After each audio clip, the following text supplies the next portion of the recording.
Shai-o-rama!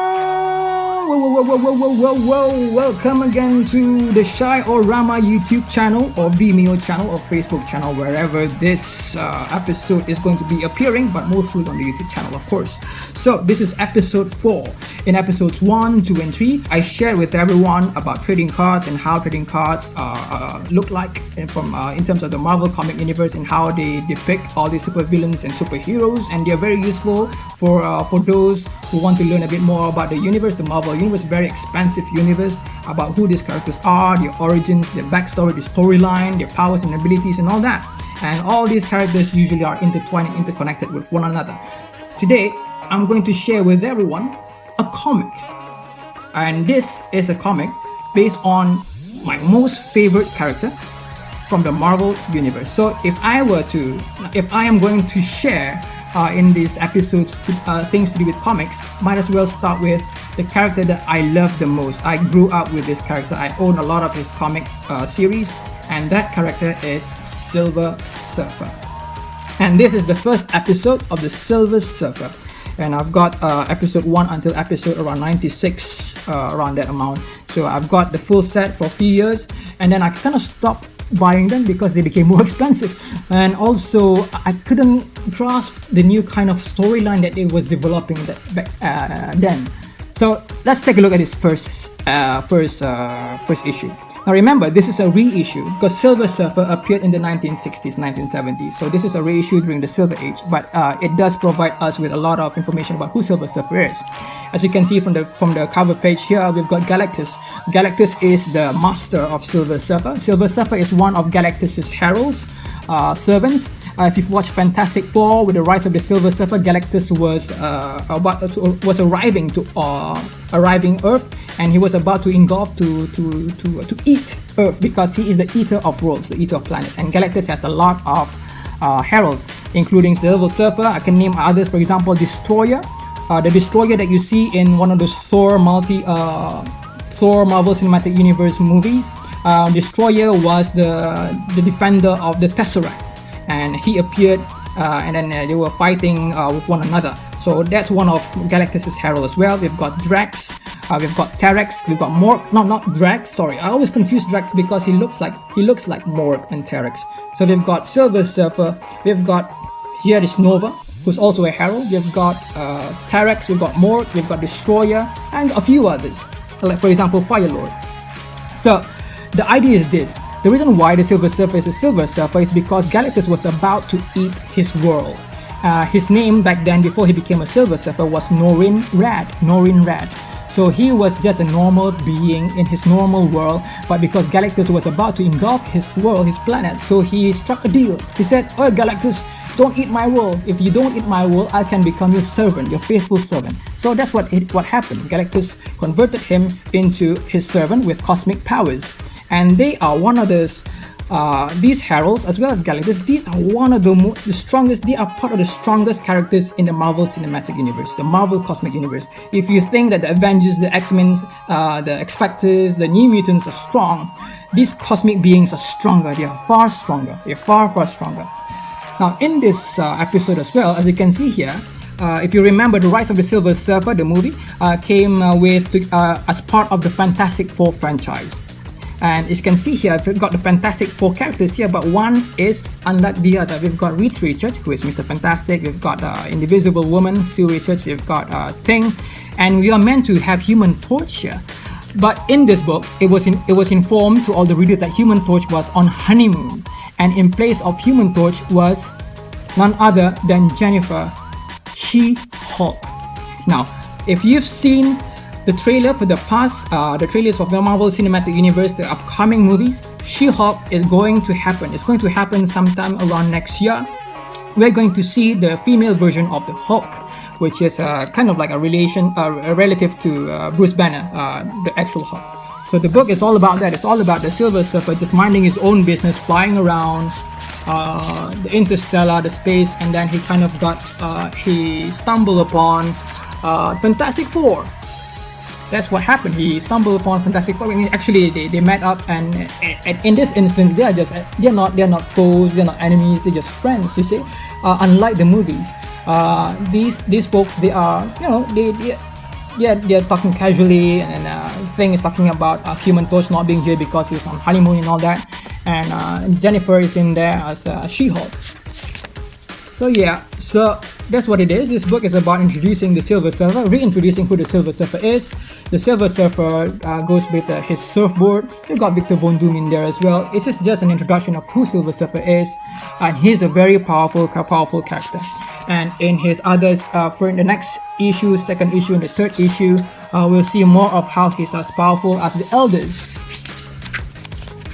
This is Nova. So Nova is another Herald of Galactus. So that's the page where Silver Surfer, Nova, and Galactus are there.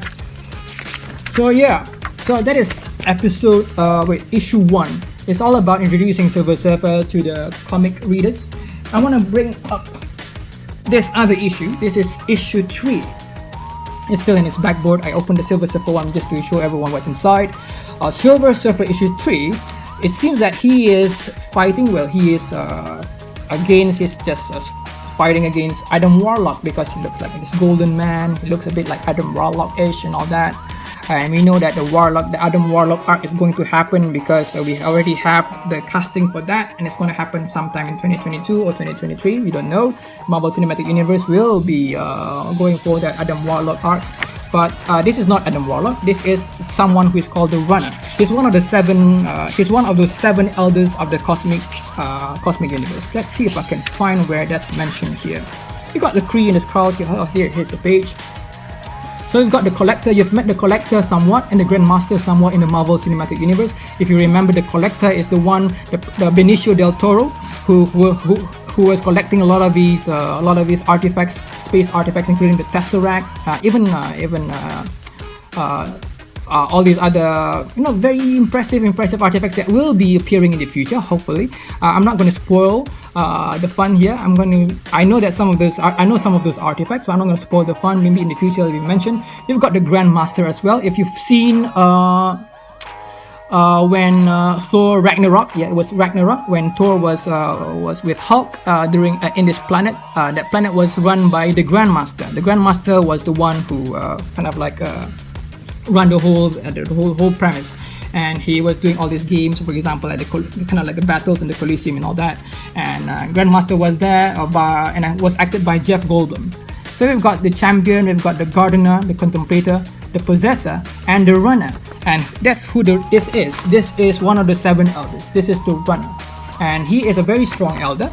In fact, if you were to pit Adam Warlock without his Infinity Bands and the Runner would definitely win, because he is more superior to Adam Warlock in that sense. Adam Warlock only gets his power enhanced when he owns the Infinity Band or something to do with quantum power, for example, quantum bands.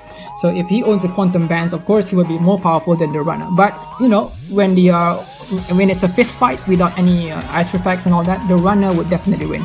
And from this comic, what it is that when Silver Surfer was up against the Runner, they were kind of on a level playing ground. So, but eventually the Runner ran away with Silver Surfer's board there.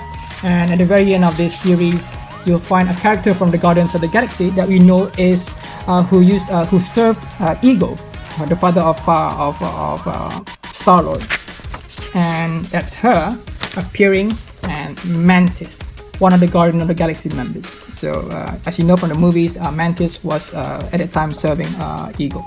So yeah, the Silver Surfer and all the Silver Surfer series and all the cosmic comics, it provides a lot of information about the cosmic entities. For example, the movies that currently came out, for example, Eternals and Celestials and the Watcher, Uatu and Kang the Conqueror and all that.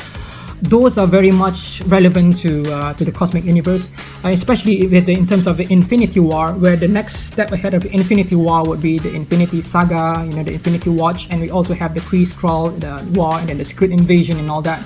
So yeah. The reason why I love Silver Surfer above all other characters, for example Avengers or Spider-Man, of course, I still like Silver Surfer is because he is one of the most powerful beings who is not a cosmic entity, who is not someone who has been alive for example, Eternity, the one above all and all that. He's just someone who was normal and who was kind of like projected into this kind of a high cosmic figure, and he's one of those. So yeah, in terms of him being stronger than others, there was this one in the past. We always rank who is stronger and all that, and Silver Surfer was in there somewhere around the top 10, and Hulk is in there as well. So that's everything for this episode. Episode 4 is all about Silver Surfer, the first issue. But then again, I brought up the third issue because it's very interesting about how the Silver Surfer was gradually introduced into the Marvel comic universe, because eventually he became this very big. For example, if I were to take one of his cards, let's see if I can find any that's relevant. Look at that, we've got the Silver Surfer with the coming of Galactus in there. Let's see, what else have we got? The Infinity Gauntlet. When the fight of the Infinity Gauntlet happened during the Infinity War, it was not just the Avengers. What was meant to be there was also Adam Warlock as well as the Silver Surfer. But I think it's to do with intellectual property, or maybe the ownership of the license and all that. You've got Fox, you've got Netflix, you've got Disney and all that. Maybe that's the reason why Silver Surfer wasn't there. But believe me, Silver Surfer can be toe to toe with Thanos. They are both of them are very strong characters, but Thanos himself is a descendant of one of those beings, celestial beings. So then again, he's got the upper hand. That's everything from me for now. Thank you so much for watching episode 4, and in episode 5 we might be looking at some other things other than trading cards and comics. We might not. Oh well, stay tuned for the next episode. Bye from me, Shai-o-rama.